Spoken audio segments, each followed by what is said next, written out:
പ്രശസ്ത നടി അന്തരിച്ചു.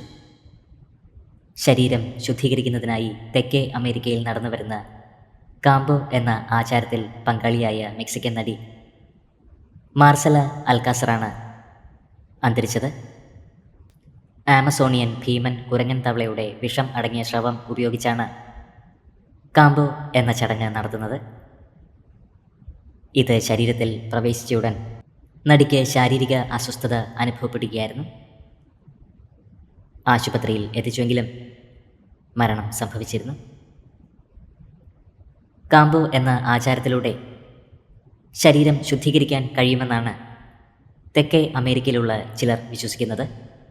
ചടങ്ങിന് നേതൃത്വം നൽകിയ പാരമ്പര്യ ചികിത്സകൻ നിലവിൽ ഒളിവിലാണ്. നടി മാർസല അൽക്കാസറിന് പ്രണാമം അർപ്പിച്ച് നിരവധി ആരാധകരാണ് ഇപ്പോൾ സമൂഹമാധ്യമങ്ങളിൽ എത്തുന്നത്. മെക്സിക്കൻ വിനോദലോകത്തിന് കനത്ത ഒരു നഷ്ടമാണ് സംഭവിച്ചിരിക്കുന്നത്. പ്രിയ നടിക്ക് ആദരാഞ്ജലികൾ.